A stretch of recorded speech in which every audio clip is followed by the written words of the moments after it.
Doing well, thanks. It is such a pleasure to get to sit down with you today. And before we kick off the conversation, I would just love if you could share a bit more about yourself.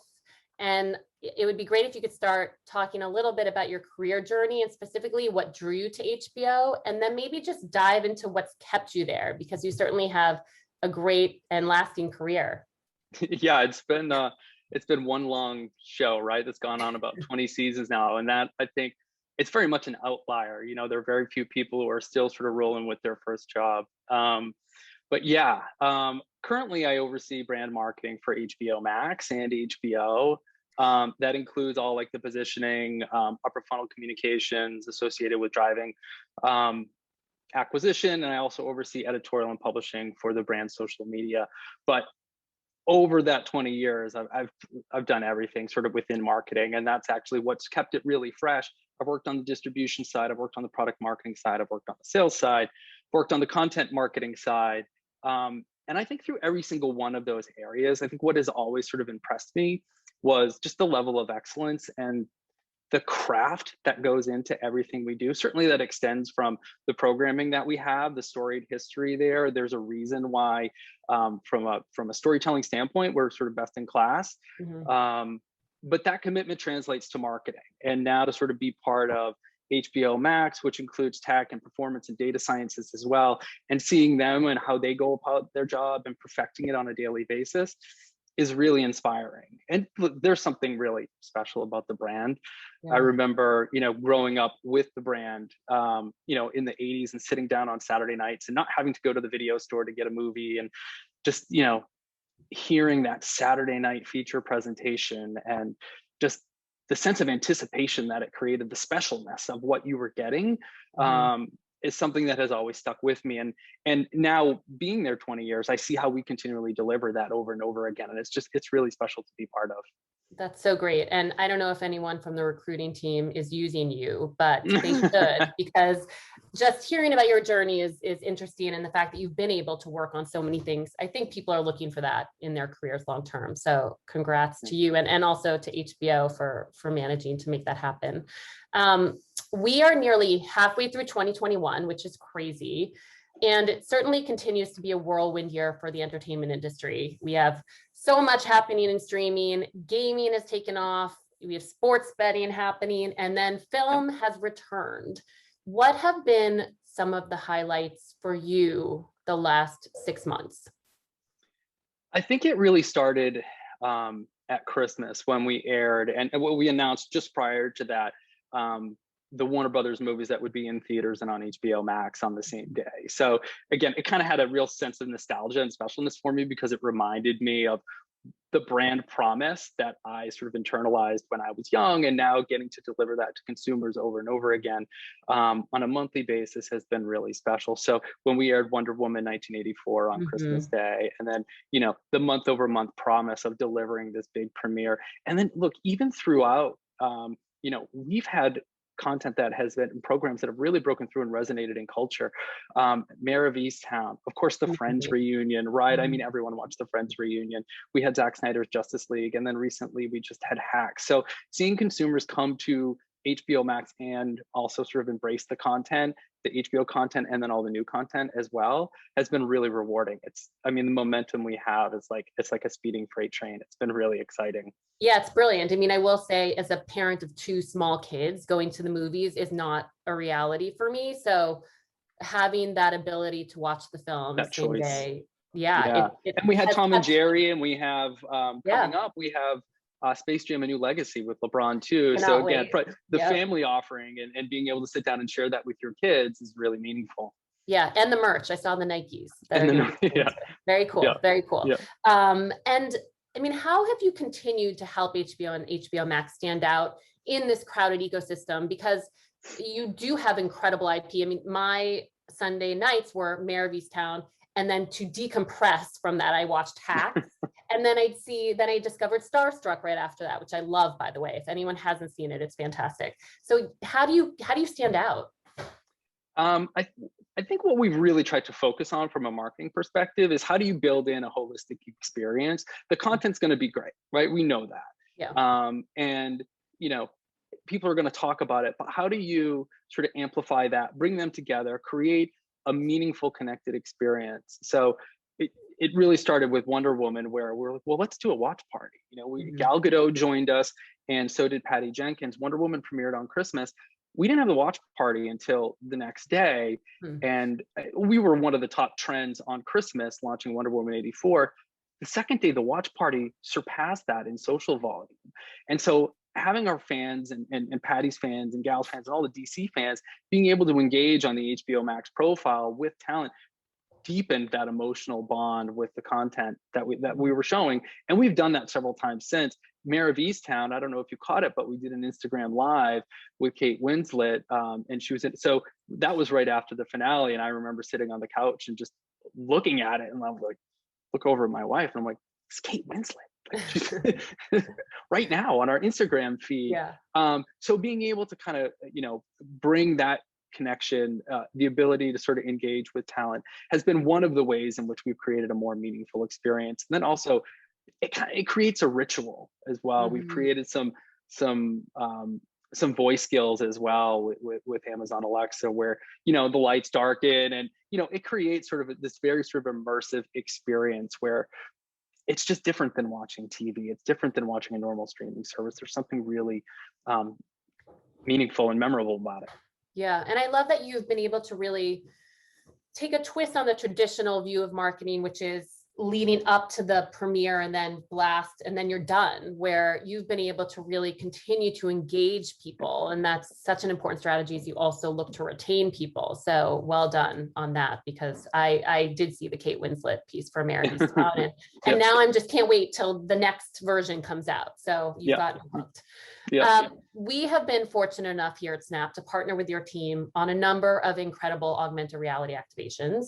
And while some people really do believe AR is not here, it's in the future, at Snap we know AR really is here now.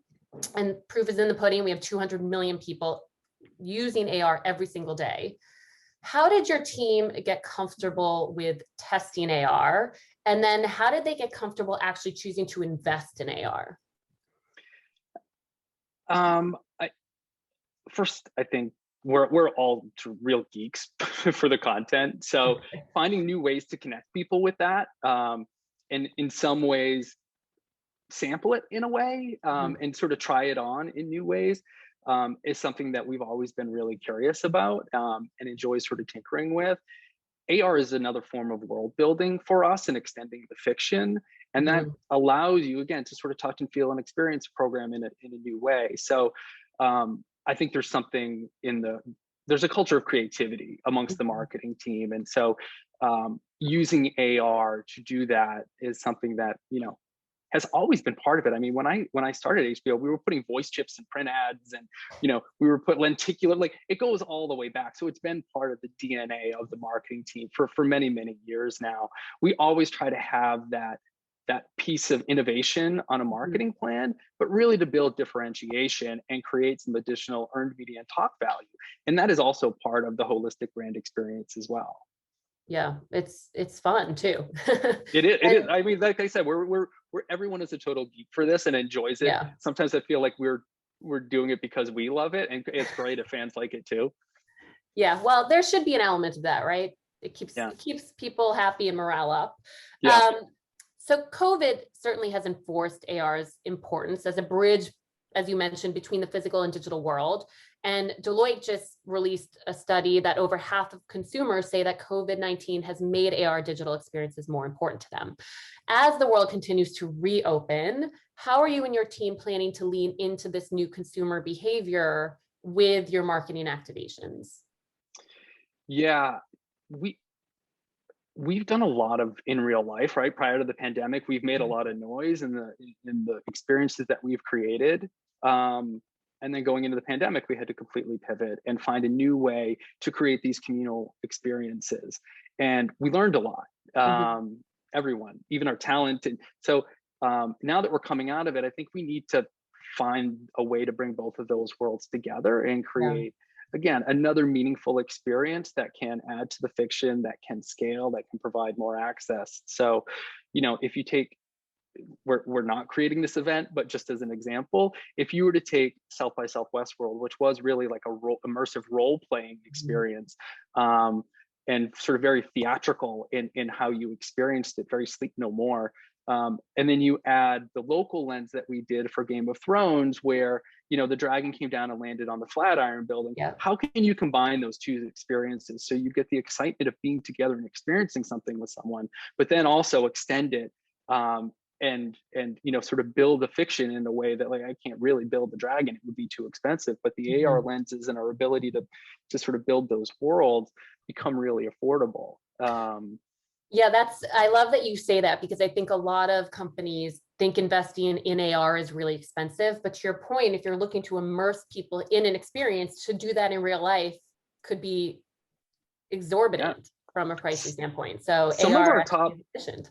Yeah, some of our top performing lenses and AR experiences that we've created, specifically with Snap, have reached, you know, 20 million fans, and the engagement time is anywhere between 15 seconds to 30 seconds. So that's really hard to replicate. I'd hate to see like what the CPM would be on that if an advertiser could guarantee me 30 seconds of engagement and reach 23 million of my fans, you know, in a traditional ad market. That would be really expensive. So it would.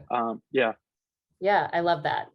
And you mentioned the sound, the audio logo from HBO, and also mentioned community. I mean, part of the legacy of HBO has really been the ability to bring people together for a communal experience and to create a social event of all coming together when you hear that sound to watch this amazing content that you offer. As you think about developing marketing campaigns, how do you continue to create these shareable moments that enter the cultural zeitgeist and really do bring people together? I think we do it in two ways, and it's sort of part of a internal process that we have. I think really, the first is we pay very close attention to fan behavior. What are they doing natively on certain platforms? Where are they on which platforms, and what are they doing? And then, you know, there's also just sort of this internal checklist that we go through. Has it been done before? Can we do it? Can we do it better? And those are just sort of key questions that sort of get us to like really pushing ourselves and really pushing innovation. And so whether it's watch parties or these, you know, in real life experiences or these AR lenses, that's really sort of what drives it. I remember the Super Bowl, and I was watching the Super Bowl when we did the Game of Thrones sort of, you know, and we killed the Bud Knight. We had seen over in sort of the final seasons of Game of Thrones, the level to which fans would go through just to watch and be part of a Game of Thrones experience. And so as we created the For the Throne experience, we were like, what's the biggest stage we can put it on? How do we make it real for everyone and the stakes real for everyone? And just really impress this piece of pop culture on everyone and create a very significant moment in conversation around it. And so that's usually how it starts. And that's usually the process at which we go through. I love the fact that you think about what's been done and then how you can innovate on it, because a lot of, I think I've been in brainstorm sessions where it's like start from scratch, but then you just end up thinking about things that have been done. So you may as well start with what's been done and then iterate on that and iterate off of it. Yeah, exactly. And I think that's the key, because you're right, because that could be a dead end in a brainstorm. It's been done before. Well, how do we do it better? Yeah, that's great. Something I've always loved about HBO's content really is that emotional connection and the human truths that are conveyed in storytelling. And I know we talked about Mare, but I go back to Mare and it is so raw and it feels so real, which is why I think it's hard to watch. How do you approach storytelling from a marketing perspective that really helps shine light on these universal emotions and these experiences, especially when, you know, I'm not an investigative cop living in Delco, but yet I just feel like I'm part of it. How do you make that happen in the marketing? I think first we look at the core piece that we're marketing, right? And what's the emotional truth to that? And then you look at the storytelling canvas that's available now to a marketer is so incredibly vast. From TikTok to Snap, right? To just like 6-second ads, you name it, the things that you have at your disposal to create a campaign and storytell across all those platforms in aggregate. And still there's influencer marketing, there's tips, there's experiences, there's partnerships. We usually try to match the right platform, the right execution with we don't check all the boxes at all times because it's not right for the show. I don't know if I would really want to create an in-world experience for Mayor of Easttown, right? Right. It's a very raw subject matter. Yes. You don't, Yeah. but you can partner with Wawa and you can have fun with that, right? In the Philadelphia, sort of the local woman next door sort of experience there. I mean, I think Mhm. there's a lot of different ways which we go about doing it, but we usually start with what is the core emotional truth and how do we do that? For Legendary, which was a voguing competition, Mhm. and sort of about, dance and voguing, and then we ended up, TikTok was the perfect platform for that, for people just expressing themselves and having fun and living their truths. And I think that was one example, which is the polar opposite of Mayor of Easttown. Yeah. But the fans in the audience who love voguing really responded to that and participated in that. And Mhm. we had, millions upon millions participate before we even launched the show. That's great. Yeah. I mean, engagement is a great metric to look at. So when you get people to submit their own videos, it certainly means a lot. Mhm. I want to transition a little bit to talk about your career, because I do think that you have a lot of really useful tidbits to share with our viewers. In building your career at HBO, you have mentioned that you've managed to see where there's opportunities and you understand the shift in the marketing landscape. What do you see as the next frontier in marketing, looking at maybe the next 10 years? I can I can tell you sort of what's intriguing us at the moment. I mean, Okay. certainly AR, AI, and personalization. And how do you sort of bring those together? Fans love to express themselves, and the technology allows us to move so far beyond just wearing the T-shirt, right, or buying the merch. So those are the type of memorable experiences and strong emotional bonds. And how can we use technology to facilitate that? Imagine if you could walk out of your house and um, turn on Westworld, turn on Westeros, turn on the Matrix. That's a level of personalization and then some type of engagement with fans. I'd love to be able to do that, whether it's, small and local to start, and then, Mhm. the ability to sort of expand. Everyone has a phone in their hand. You have, 200 million people on your platform. The access to that type of experience is there. It Mhm. will take a little bit of time to do that. And then, AI and personalization also sort of play a role. Voice skills, again, creating those rituals, those experiences with smart homes, creating a home-like theater, Mhm. reminders, and how you can engage with that content, and AI experiences over the course of your day, I think is really is what we're focusing on. But again, it's about creating a holistic brand experience. Yeah. And then you've been able to innovate and been able to test things out. How do you create a safe place to fail for your team so that everyone feels like they can do that? I I think we really have to sort of focus on what the objectives are. Mhm. So, and what are you risking?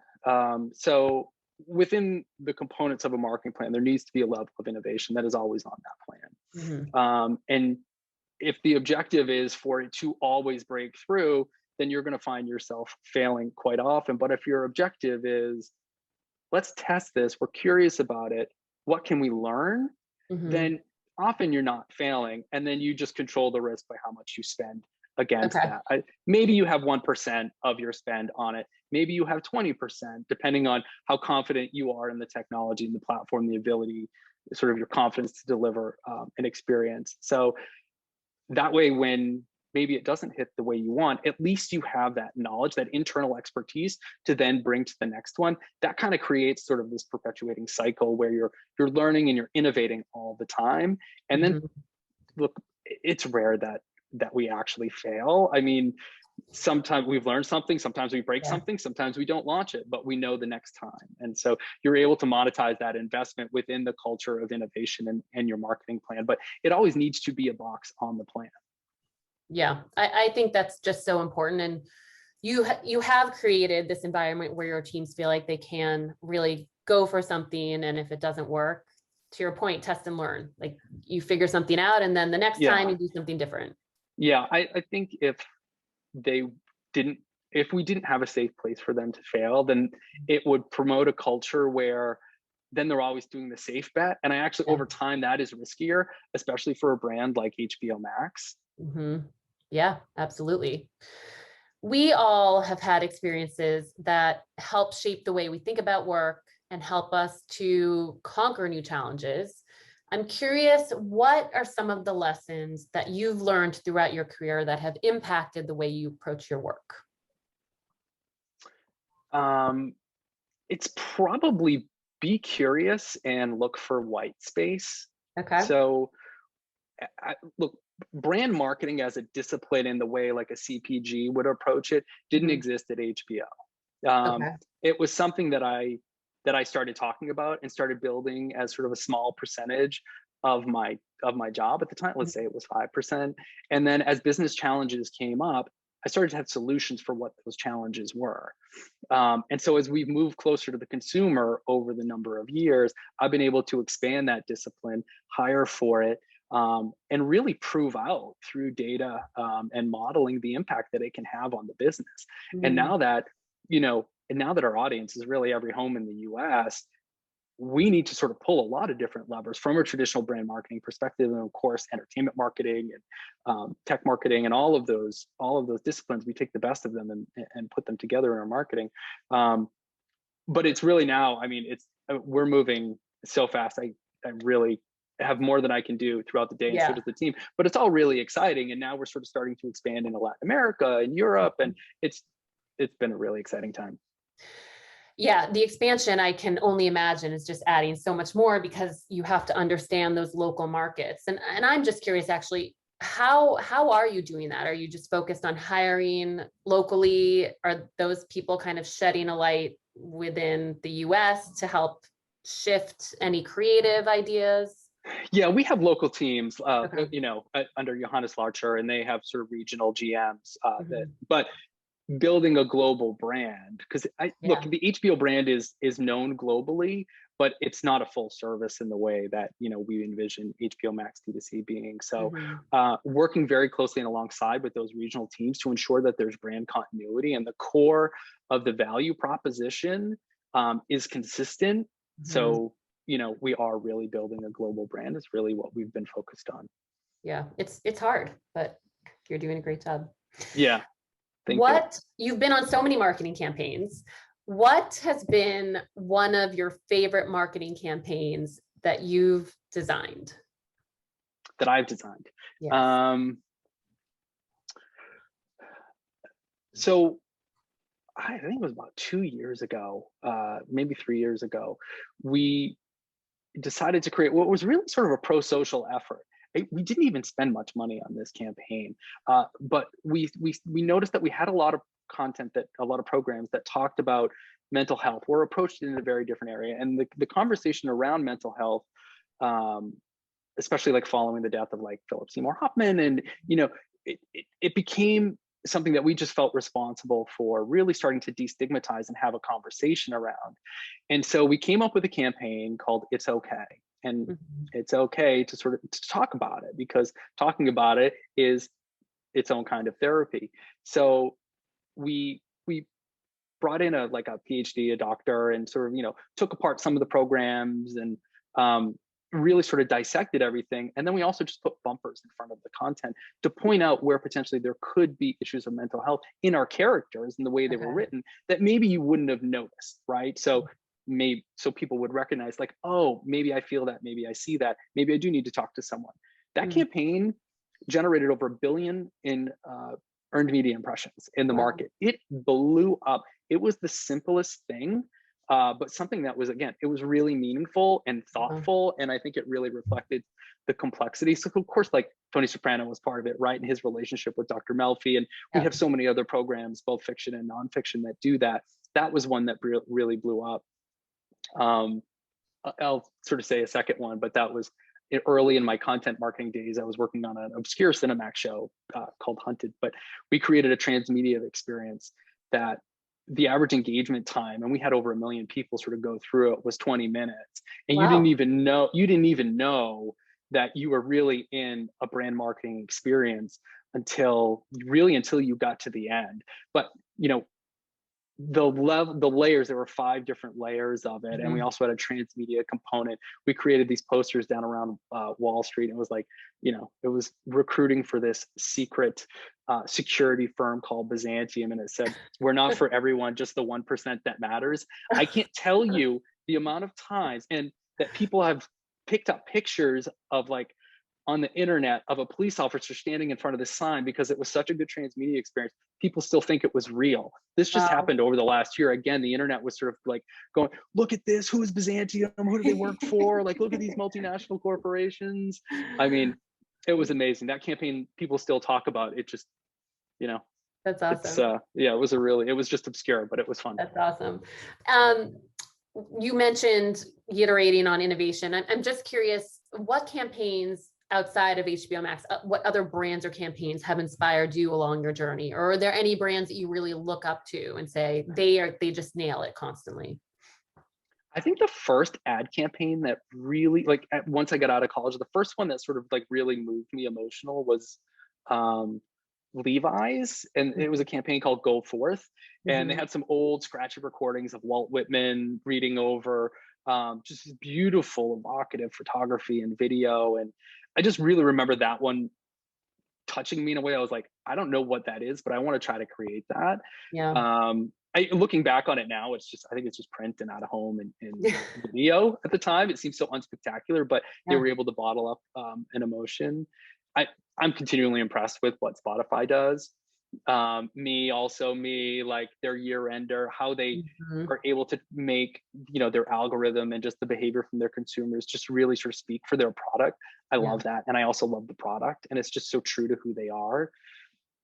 Burger King, I mean, their ability to generate earned media and drive awareness through earned media, just through like these insane stunts, which I love, like the Moldy Whopper. Like, I love everything that they do. I really do.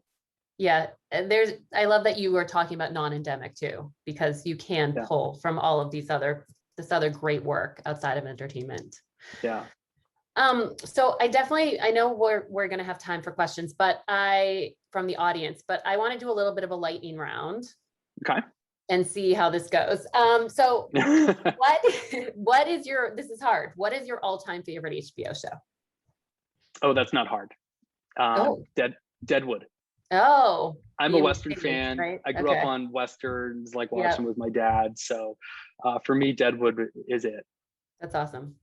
Last show you binged? I binged Lovecraft Country. Have you watched Lovecraft Country? Do you know how hard that show is to binge? I was going to say, isn't it a little bit dark? It is. I was tired just after like 3 episodes because it's so visceral and so involved. I mean, you watch one of those episodes, you're like, what was that? I could have used some palate cleansers in the middle, just like little comedies. Yeah. What did you jump to after you watched that? I have 1 episode left of Hacks. I'm almost there, but I love that. It's so fun. So fantastic. I mean, they're both so wonderful. Agreed. Best purchase of 2020. Oh, I bought a dog.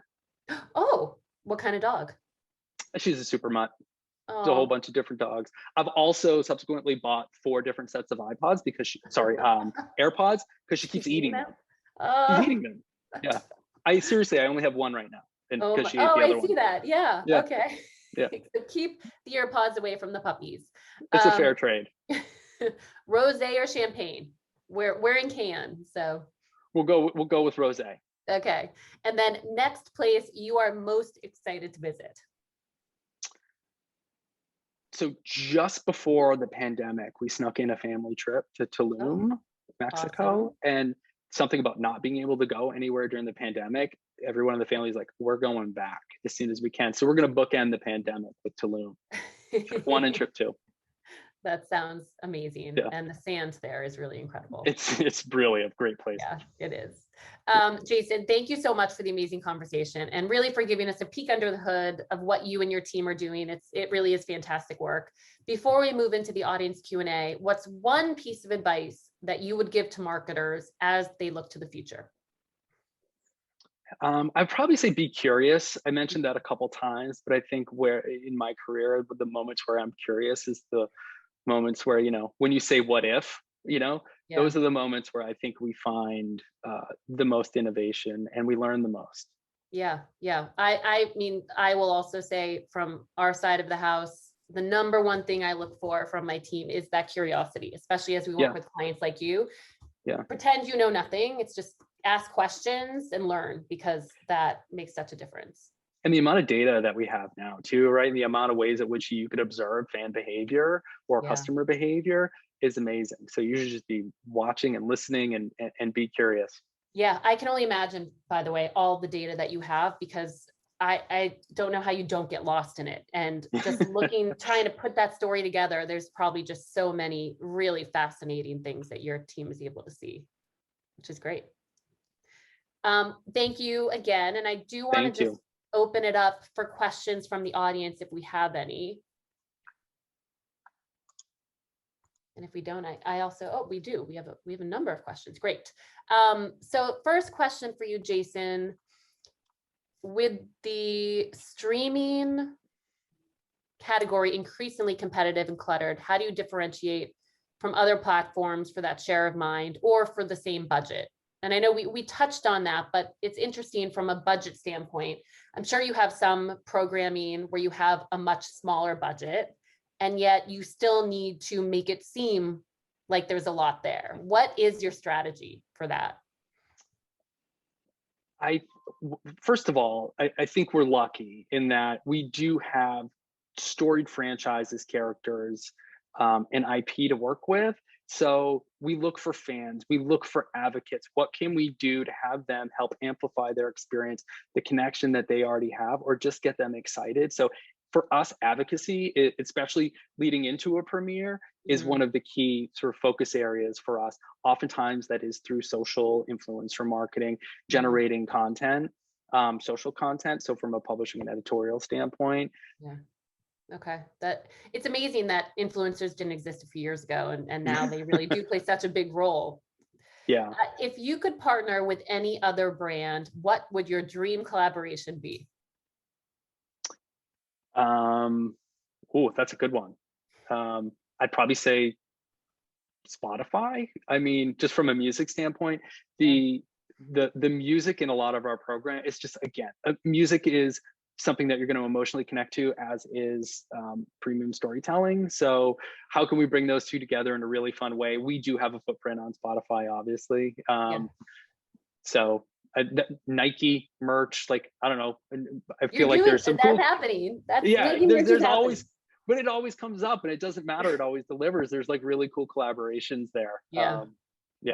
I mean, talk about another brand that has a story and it fits well.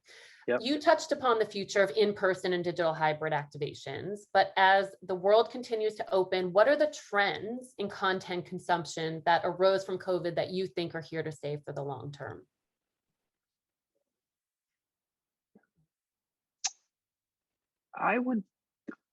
Look, what was most exciting to us was, I mean, we've always had really great consumption on both mobile and big screen. But for us, the willingness of both fans to engage more deeply and spend time on social platforms, and our talent in a way that is sort of being very accessible and open to the community and connecting with the community is that's not really a technological trend. That's just behavior that was already happening, and then the pandemic accelerated. So I really hope that continues, because it takes a lot, right, to run a press junket, or you have hair, you have makeup, you have lights, and I think collectively our talent and our community has really come together in a way that is intimate and rewarding for both of them, and I really hope we can continue to do that. Yeah, and there's something about the authenticity, I think, that came out by having that, where you don't have the ability to be on a set with all of these people helping to make it happen, which I think speaks to the audience. It broke down sort of all the walls, and everyone all of a sudden felt safe, right? There was a level of humanity to it too, that felt like we were all in this together, and I really hope that continues. Yeah, and that's so different than back in the day with entertainment, where I feel like, I just remember I worked at a talent agency as my first job, and I remember a lot of movie stars said, no, I don't want to work on TV, because they just wanted to keep this wall going, where you could only see them on the big screen. And now it's just so different, where talent and everyone is just so close to us. Yeah, and that's, look, we really, that's great for us because the talent we have is extraordinary. Yes. And I think actually you were the ones who first got that talent to consider the small screen, which today it doesn't even, I don't think people think about it the same way at all. No. What are your thoughts on in-game advertising? I think it depends. Like, in-game advertising has come a long way. You know, we certainly explored it, and this might even be 10 years ago, where you could put like a billboard. You're basically putting an ad in the environment. We're not really interested in that. But when you look at what In the Heights just did with Roadblocks, you know, and recreating that dance and teaching people to do that dance from In the Heights, that again, it's something that adds to the experience, allows people to connect with sort of the music from the show in a very emotional, fun, engaging way that's memorable. So we are all for those type of immersive experiences in game environments. Yeah, if it's the right fit. If it is the right fit. Yeah. Yeah. Yep. Last question. When you think of competition, and I know you've touched on a lot of this, but what is your specific thought process that goes into creating strategies to make you stand out? Like if you're dropping a show at the same time as Netflix, for example, do you think, okay, we assume Netflix is going to do this, so we need to go this direction, or do you not think about them at all? And Netflix just as an example. I mean, I think they're not going to drop the same show as us. So each show is its own unique thing, and the decisions to consume entertainment isn't binary. It's not like, you know, do I pick this cell phone or that cell phone? They are complementary experiences. So we usually just play our own game and do what's right for the programming. And again, we have such a legacy of quality. We can trade on that brand value and that brand promise and just connect people to the show. I think there's a lot of trust there in HBO. And so, yeah, we usually we do our own thing and we do what's right for the property. Well, really quickly, I know David's going to kick us off. I want to say cheers. I have some rosé here. Cheers. I got some as well. Cheers to you. Thank you. And thank you. I had a great time listening to you. I love that. I don't know what coast are you guys on that you're drinking rosé? Because I mean, I'm here in New York, but I'm still nursing my iced coffees today. Yeah, it's 9:39 for me. Okay, I mean, look, it works, right? It's June, it's summer officially now, I think, right? We hit that mark, so you can wake up and start with the rosé. I think it's acceptable. That's right. But this was great. You know, Jason, I was talking the other day, we had our esports and gaming summit. We had the CMO of EA, David Tinson. One of the things that came up was if you've ever played any of their like sports games, especially, you know, from my childhood over the last 20 years, there's the iconic EA Sports. It's in the game, right? It can play over and over again in your head. And we talked a little bit about like that audio branding and, you know, HBO being really one of the only few others that has such a legacy, that static, that hiss that would come on as a kid before. And just the power of that branding that you guys have. I mean, you mentioned the nostalgic aspect of going to like the video store as a kid and the role that you guys play now in that kind of ecosystem. So look, it's been great having you here. You know, we always talk about it, the team, the Westworld experience that you guys built at South by Southwest a few years ago. Again, like there's such an iconic level of work that comes from you guys and from the team. And it's been a pleasure having you here, sharing with us and with our community today. So thank you so much for joining us and giving us your time. Alexa, amazing job. Seriously moderating and leading this conversation. It's a pleasure having you both, and we hope to have you guys again soon. So thank you. Thank you. Thank you. All right. Thanks so much. Bye, guys. All right. Take care. Have a good one. Again, next year, hopefully on the beaches of South France in person. But